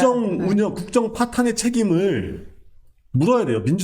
민주당에게 국정 파탄의 책임을 묻고 나는 국민의힘 후보로 선출됐지만 국민의힘에서도 쫓겨났던 진짜 아웃사이더다. 이런 식으로라도 나가지 않으면 활로가 보이지 않을 뿐더러 이렇게 나가야 그래도 최대한 많이 따라잡아서 어찌 보면 승리의 한 줌의 가능성이라도 엿볼 수 있지 않을까. 토론을 염려하는 분들도 많아요. 1대1 양자 토론을 할 때 과연 그 토론이 조금 이 순발력이나 이런 부분에서 문제점이 드러났는데 견뎌내실 수 있느냐. 근데 그게 약간 우리가 토론에 대해서 오해하고 있는 측면인 것 같은데 어차피 TV 토론이라는 것이 이게 상대방의 말을 이렇게 막 쇼츠감 되게 딱딱 재미있게 받아치고 이게 중요한 게 아니라 첫째로는 지지층이 이탈할 만한 모습을 보여주면 안 되고 둘째로는 아직까지도 마음을 못 정한 사람도 있다면 그 사람들이 마음을 정할 수 있는 그런 요소를 보여주려고 하는 거지 상대방을 말싸움으로 이기려고 하는 게 아니거든요. 그리고 둘째로는 말싸움을 잘 못하는 것 같지도 않던데요. 그러니까 말투가 약간 좀 어눌하게 들리고 약간 좀 이렇게 연세도 있고 하니까 좀 말도 느리고 뭐 이렇다 뿐이지. 그 지난번에 이제 관훈 토론이었나요? 그래서 이재명, 그러니까 자기가 영혼을 바꾸고 싶은 사람이 있다면 누구냐? 그랬더니 이재명이다. 이 사람이 왜 그런지 내가 좀 이해를 해보고 싶다. 라든가 아니면은 뭐 나도 경기도지사를 했는데 내 가족 측근 중에 죽은 사람 한 명도 없다.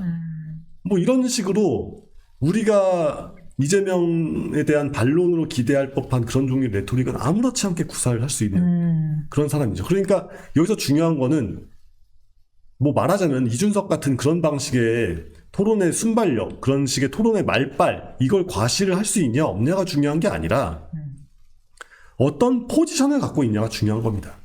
그러니까 설령 이준석처럼 말 잘하는 사람이라고 해도 윤 대통령을 실드 치면서 대선 토론을 할 수는 없거든요. 빨리 정리를 해야 됩니다. 빨리 정리를 하고 빨리 이제 전선을 좀 정확하게 만들어서 아까도 한번 얘기했지만 잡곡밥을 지으려면 돌부터 건져내야 된다. 돌부터 걸러내야 된다. 제 아무리 통합이어도 돌은 아니다라는 말씀을 주셨는데 일단 윤 대통령과 손절해라. 정광훈 당과 손절해라. 그리고 이재명 후보보다도 오히려 더 과감한 정책에 도전하라라는 말씀 주셨습니다. 여기까지 듣고요. 저희는 다음 주에 다시 뵙겠습니다. 고맙습니다. 네, 감사합니다.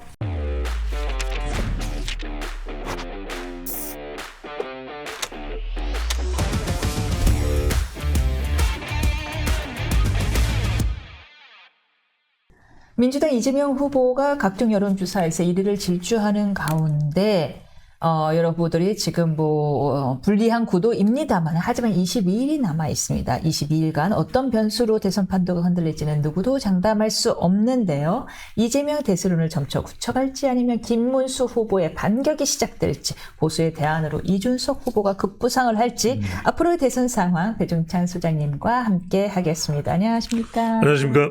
예, 지난 주말 잘 지내셨습니까? 네, 주말 잘 지낼 수가 없었죠. 말 그대로 롤러코스터. 이게 뭐야? 100년 만에 일어날 일이 10시간 만에 벌어진 거 아닌가 싶은 생각들도, 많은 분들이 이제 지지하는 성향에 따라서 다르긴 하겠습니다만, 어처구니가 없다, 말이 되느냐, 이따위가 보수냐, 이런 이야기를 하시는 분들도 많았던 것 같아요. 그래도 희망을 당원들이 보여줬어요. 그렇죠. 당원들은 결과가 나오고 난 이후에는 네. 당원들 중에서는 김문수 후보 지지층도 있을 테고 한덕수 후보 지지층도 있는데, 한 팀이 돼야 된다. 원팀이 중요하죠. 이미 우리 정치대학은 임윤선, 배종찬, 우리 스태프분들 다 원팀이 됐죠. 윤팀이 됐죠. 윤선팀. 윤팀 그러면 자칫 잘못하면 또 이게 임팀으로 해주세요. 임팀으로 예. 하겠습니다. 임팀, 네. 근데 이제 중요한 것은 얼마나 빨리 이 내부 통합을 통해서 동력을 만들고 외연 확장으로 갈 수 있느냐라는 것이 중요하겠죠. 일단 첫 번째로는 단일화 파장으로 예봉은 좀 끊겼다. 상당히 더 어려운 선거가 됐다. 그러니까 이제 대선 승리의 마지막 로드맵은 제가 지난 우리 시간에 만들어 드렸지 않습니까? 그죠? 그 이제 선거 설계를 하는 사람이 이제 저니까. 근데 이제 그 설계대로는 안 됐어요. 그러면 이제 우리가 마치 집을 짓는 것처럼 기존 설계대로 가기는 힘들었다. 그렇다고 해서 집 짓는 걸 포기할 수는 없잖아요. 그러면 다른 방법으로 더 가치 있는 집을 만들 수 있는 방법이 뭐냐? 좋아요. 이럴 때는 하여튼 모든 사람들이, 일꾼들이 하나가 되는 게 중요하겠죠. 두 번째는 뭐냐면 플러팅. 뭔가 시간 계획을 잘 짜야 돼요. 그 어떤 계획을 짜야 되냐면, 지금 김문수 후보로서는 정책도 많으면 곤란해요. 정말 정책도 다 깔끔한 정책이 나와야 돼요. 근데 한덕수 후보의 정책 중에서 가져올 만한 거는 개헌 중이에요. 개헌은 정말 중요합니다. 왜? 이건 확연하게 이재명 후보 대비되잖아요. 첫 번째는 임기 단축 개헌을 다시 한 번 더 이야기할 필요가 있다. 3년 임기로 가겠다. 나는 말 그대로 난 길게 하는 이 아니다. 또 짧게, 굵게 3년. 하지만 개헌은 화끈하게 하겠다. 두 번째로는 지역 공약에 있어서 지금 두 전직 경기지사 대결이에요. 이른바 경경대전이에요. 경경대전인데 사실은 유권자가 가장 많은 광역도 어디예요? 경기죠. 경기도예요. 이 경기도에서 유권자들의 경기가 일어날 정도의 파격적인 모습을 보이면서 경기를 뒤집는 방법밖에 없으면, 제가 만약에 김문수 후보 캠프에 있다면 저는 모든 시간의 대부분을 지금부터 있을 이 선거운동에 한 70%는 경기도의 활약을 집중할 것 같아요. 지금 왜? 오늘 전에 가락시장 가셨는데. 가락시장 서울이죠. 네. 근데 경기도의 중요한 것이, 경기도 유권자가 많잖아요. 경기도에서 치면 지는 거예요. 경기도에서 치면 지는 거예요. 경기도에서 김문수, 지금은 경기도를 이재명 후보가 이기고 있는데 김문수 후보가 경기도를 이기게 되면 이기는 거예요. 경기도에 모든 시간을 투자해야 돼요. 그리고 한때 경기지사일 때 김문수 후보가 잘 나갔단 말이에요. 그런 면에서는 저는 경기다. 이건 대선은 경기다. 이걸 아마 제가 최초로 이야기할 거예요. 대선은 경기다. 그 경기다, 게임의 경기라는 뜻도 중의적으로 포함하지만 경기도, 경기도다. 마지막으로 말씀드리면, 결국 이 프레임을 전환을 해야 되는데, 한동훈 전 대표가 이제 사과 이야기를 하고 있거든요. 근데 이게 참 사과 이야기는 쉽지는 않을 거예요. 왜냐면 그렇다고 해서 정리가 되는 건 않을 거예요. 하지만 윤석열 전 대통령과 김문수 후보는 엄연히 다른 정치인이다. 그걸 분명히 하는 게 좋을 것 같아요. 김문수는 뭐냐? 나는 확실하게 원칙의 대한민국.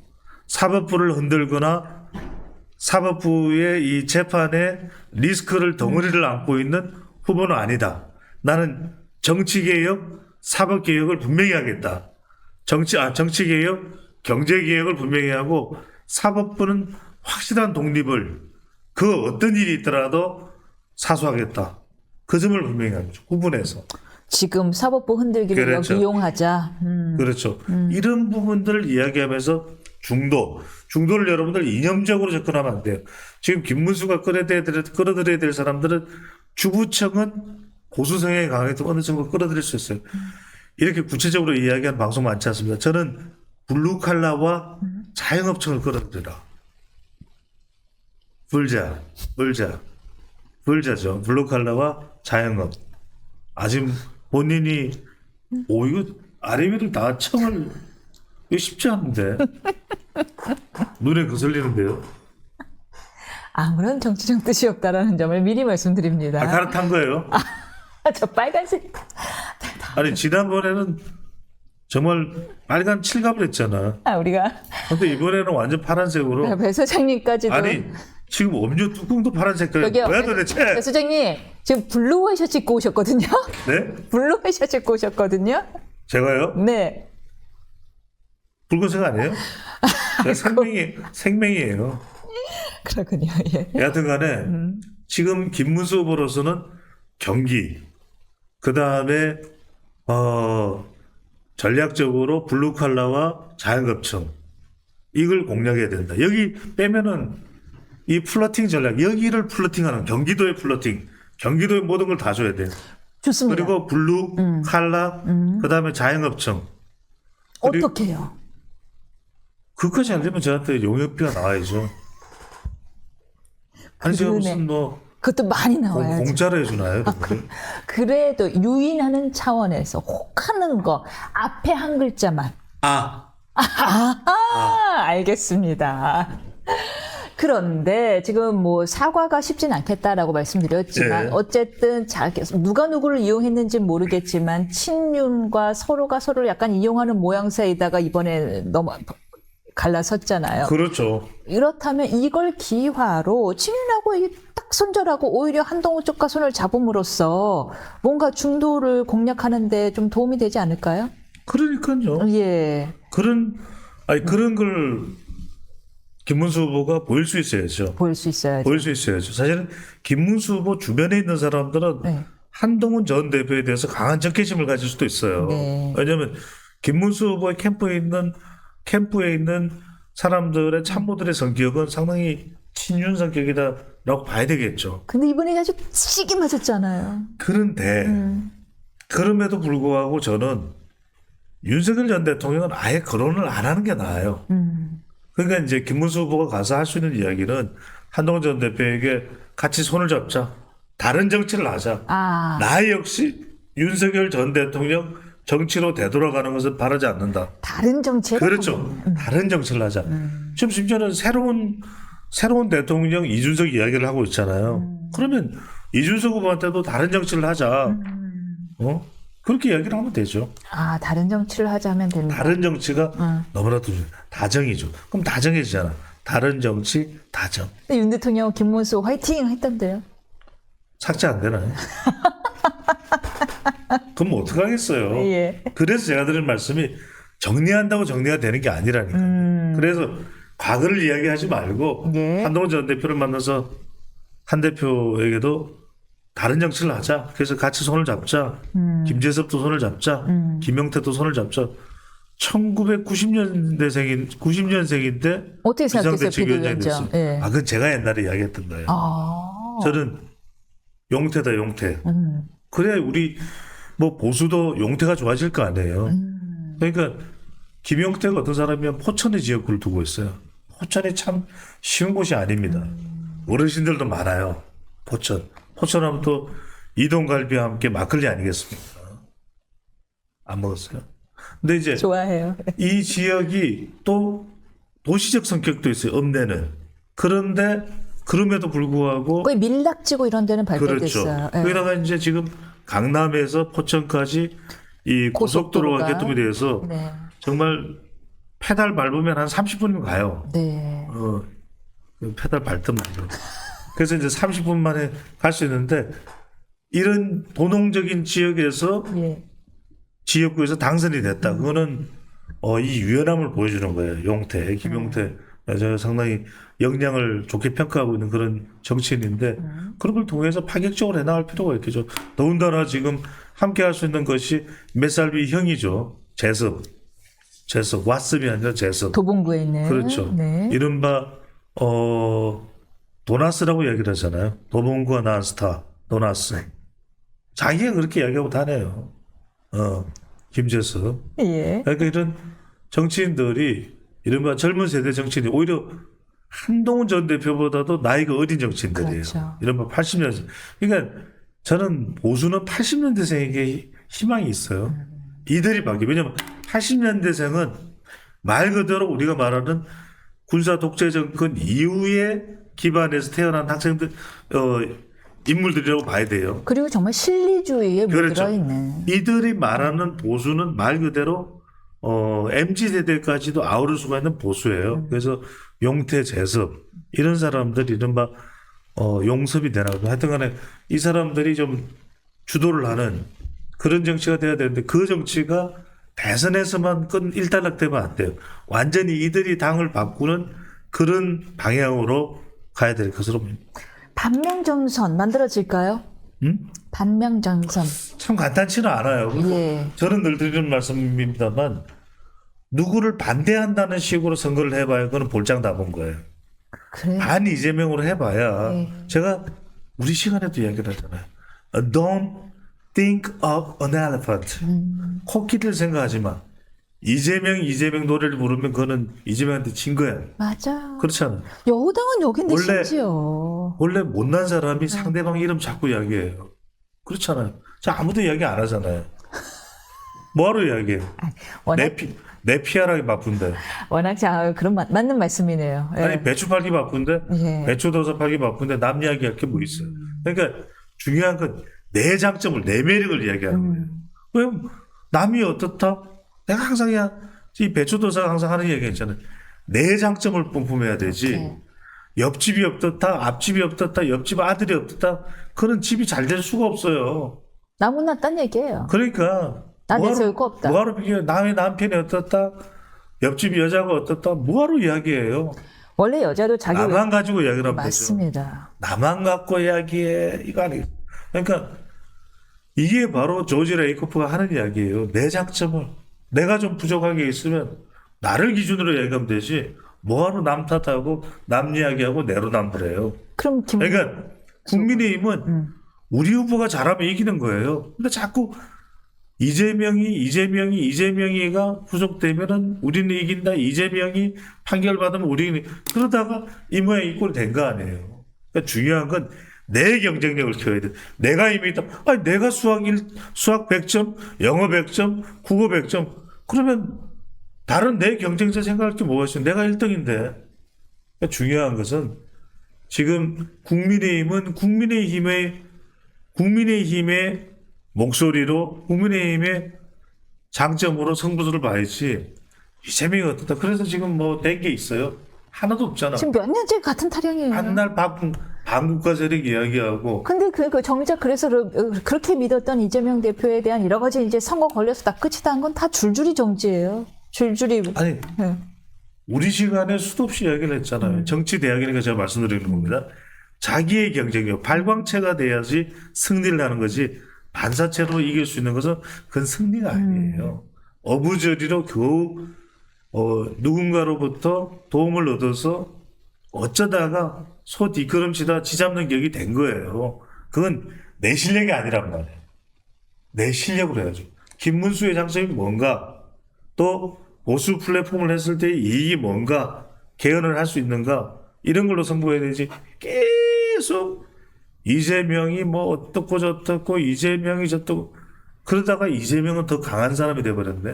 52.1%가 나왔네요. 이 얘기 그러니까요. 해볼까요? 이제 자. 예. 21%가 차이 나요. 21%가. 예. 그러니까 더 벌어진 거예요.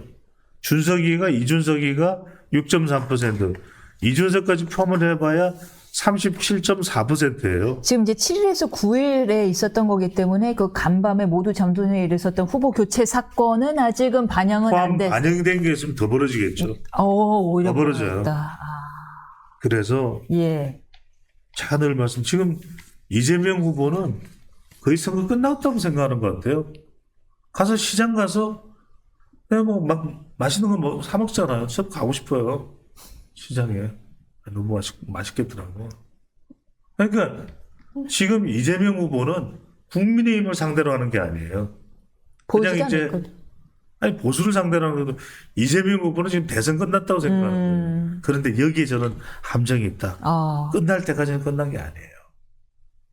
이게 그래서 김문수 후보가 선거 전략을 어떻게 세우느냐가 굉장히 중요해요. 자, 52.1인데 31.1인데 계획을 안 세우고 그냥 막 이재명 더 까고 그 다음에 그냥 전국을 그냥 싸잡아 돌아다니면은 지지율이 올라가기 천만의 말씀. 여러분들 선거 그렇게 하면 100전 100패입니다. 100천전 1000패입니다. 중요한 건요. 제가 아까 말씀드렸잖아요. 정확하게 타겟팅을 해야 돼요. 제가 어느 국회의원이라고 말씀은 안 드리겠습니다만 제가 조사로 분석을 해요. 이건 제 지금 플러팅을 하는 게 아닙니다. 제가 국회의장도 만들었고 절대로 국회의원 될 것 같지 않은 지역에 국회의원을 만든 적도 있어요. 예. 그럴 때 중요한 게 데이터로 선거해요. 오케이. 데이터로 쫙 봤더니 이 사람은 어디에 부족하면 그걸 100군데로 제가 나눴어요. 그래서 100군데니까 거기에 그 지역을 그 세분화된 지역을 이기면 1%가 이기는 거예요. 1%를 가져오는 거예요. 오케이. 그걸 50개를 가져오면 이기는 거예요. 지금. 예. 이기죠. 이기는 거잖아요. 예. 100개로 나누는 거예요. 저는 경기도를 100개로 나눠가지고 경기도를 그 다음에 블루칼라 자영업자를 100개로 나눠가지고 여러분들 블루칼라하고 자영업을 합하면 절반이에요. 유권자 절반이라니까. 이 사람들을 어떻게 하면 땡겨올 수 있을까? 거전력을 써야지. 안 그래도 그 좀 비슷한 이야기를 앞서 노정태 위원이 했는데 노동운동가 출신 아니냐. 이 한노총과 저분 민노총. 노정태 위원이시군요. 예. 제가 다음 주에 같이 대담을 하기로 돼 있어요. 그러세요. 어디서? 그런 까지 묻지 말. 알겠어요. 노동운동가 출신이 강성 노동운동가 출신이 아니냐. 그렇다면 실제로 사실은 그 양대 노총으로부터 소외되어 있는 진짜 보호가 필요한 노동자들을 위한 정책을 만들어낼 필요가 있다. 빙고! 오. 그런 거죠. 예.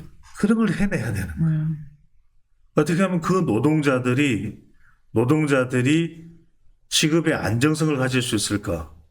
그걸 실질적으로 해내는 목소리를 기발하게 끄집어낼 때 이번 선거판이 달라질 수도 있다는 기대감을 주는 거예요. 그게 아니라 식상하게 뭐 들으나 마나 안 들어도 비디오, 안 들어도 오디오, 안 봐도 비디오 같은 이야기를 하면은 절대 이 격차를 좁힐 수가 없어요. 주 4.5로 세분화해야 됩니다. 네. 세분화해서 정말 누군가의 이 삶, 누군가의 미래를 송두리째 바꿔놓을 수 있는 그런 아이디어. 그래서 제가 말씀드리는 게 이 정도 위기 상황이면 107명의 지금 김상우 탁달했죠.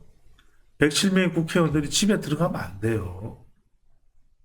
숙박을 해야, 그냥 밤새면서 아이디어를 짜내고 지역적으로 경기도에 10명씩 투입을 해야 돼요. 10명씩 경기도에. 그 다음에 블루칼라 여의도 연구원은요.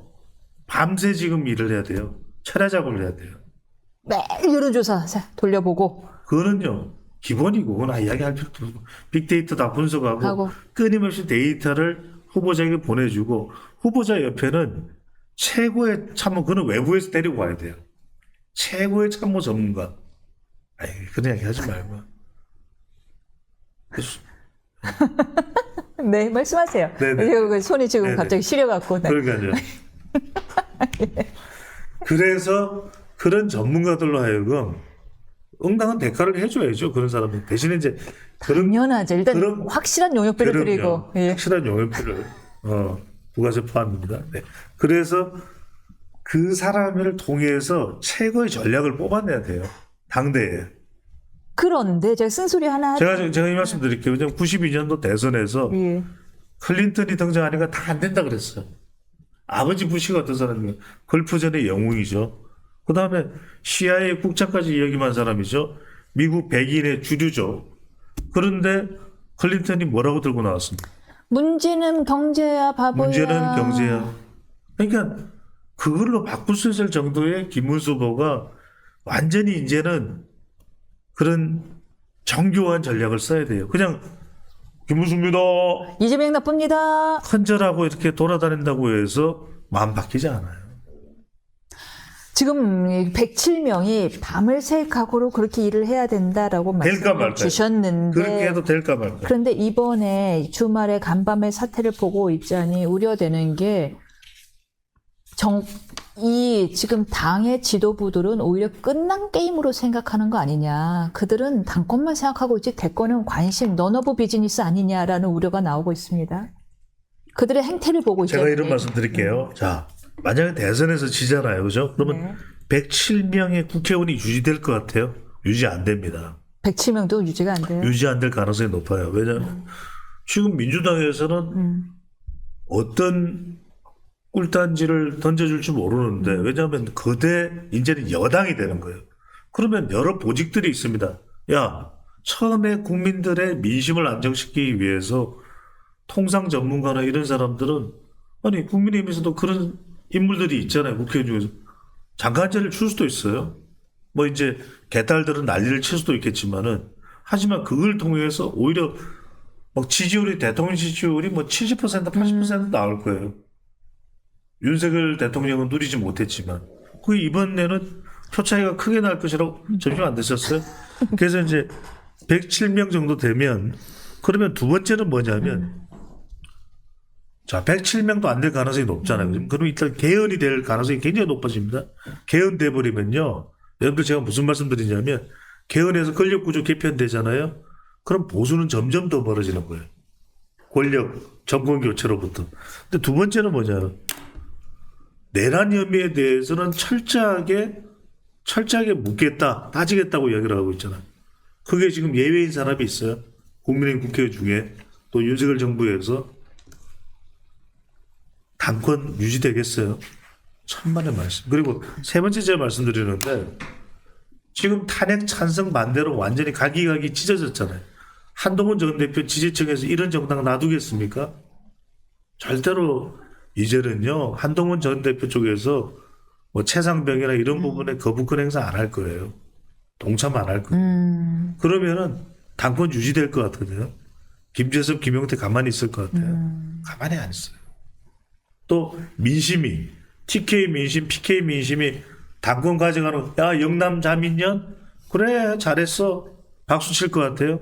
천만의 말씀. 오히려 더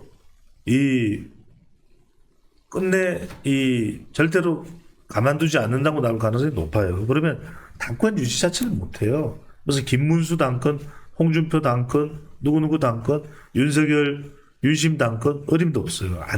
자체가 안 돼요. 아니 대혼란이 벌어져요. 그들만 모르는 걸까요? 근데 어떻게 이런 정말 대권에 관심도 없는 사람들처럼 행동을 하는지 모르겠습니다. 제가 말씀드릴게요. 이게 제가 30년 이상을 대한민국 정치판을 봐주면 87년도 직선제 개헌 이후에 이번 상황이 지금의 국민의힘 보수 정권이 제일 흑역사예요. 제일 흑역수다. 이런 보수 정당을 저는 본 적이 없습니다. 그러니까 8년 전에 박근혜 전 대통령 탄핵으로 무너졌을 때 자유한국당이잖아요. 그때 제가 강연 가서 이 정당의 미래는 없어 보입니다 했는데 지금 더 없어요. 더 최악이 있을 줄 몰랐네요. 더 최악이. 그러니까 저는 이런 최악이 있을 줄 몰랐어요. 잠깐 이준석 후보 얘기해 볼까요? 예. 6.3%가 나왔네요. 어부질이라는 얘기가 있습니다. 자, 그런데 지금 오히려 이 판에서 점수를 따는 사람이 누구냐면 준스톤이다, 준스톤이에요. 준스톤 시대가 열린 거예요. 일단은 지금 아무리 거대 여당이 된다 하더라도 야당의 협조를 안 받을 수는 없거든요. 근데 이제 이 꽃놀이패를 진 사람이 이준석이에요. 자, 꽃놀이패. 3자 토론에도 참석을 합니다. 이준석의 존재가 뭐 뿜뿜해요. 그러니까 오히려 민심 화합 차원에서 이재명 정권이 들어선다 하더라도 이준석은 존재 가치가 있어요. 더군다나 보수는 앞으로 대등한 관계로 가려면 이준석 지금 9일 하루 만인가요? 당원이 뭐 만 명 가입했다 그랬나요? 그러니까 오히려 이준석은 말 그대로 보수의 신진 그룹의 이 자리표를 확실하게 자리매김을 했어요.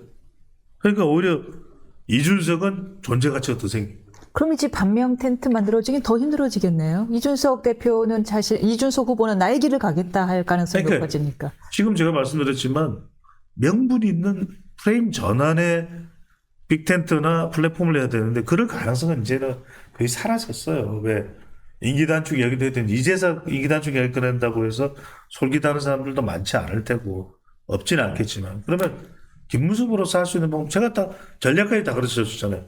이 대학도 안 할 거예요. 항상 제가 답을 가르쳐주면 안 해. 저는 그래서 웃기는 거예요. 저보다도 더 머리 좋은 사람들이 많은 국민의힘인데 저보다도 공부 잘하는 사람도 많잖아요. 그런데도 그대로 안 해. 참 저는 이걸 보면서 야 이런 수가 있구나. 다들 뭐 청개구리 이야기를 하잖아요. 청개구리도 이렇게는 안 해요. 오답 노트만 하는 거. 그러니까요. 자 보세요. 제가 답 가르쳤잖아요. 경기도에 집중하라. 블루칼라와 자영업을 합하면 50%예요. 이들의 마음을 땡겨오면 돼요.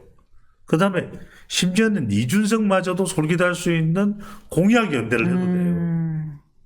그러면 실제로 이준석 표가 상당히 올 수도 있어요. 이준석 후보에게 그런 정책 제안을 하는 거죠. 아 이준석 후보 그거 아니 좋다. 같이 하자. 내가 정권 잡으면 이준석 국무총리다. 그럼 그 다음 대권은 누구냐. 상당히 솔깃하잖아요. 근데 그것 자체도 내부에서 이른바 혐스톤, 이준석을 혐오하는 혐스톤 파들에게 밀려서 말을 못하는 상황이 되면 이건 한 발짝도 못 나가는 거죠. 그러니까 이 상황에서 오히려 준스톤은 뿜뿜하겠죠. 뿜뿜할 것이다. 알겠습니다. 여기까지 듣겠습니다. 저희는 다음 주에 찾아뵙겠습니다.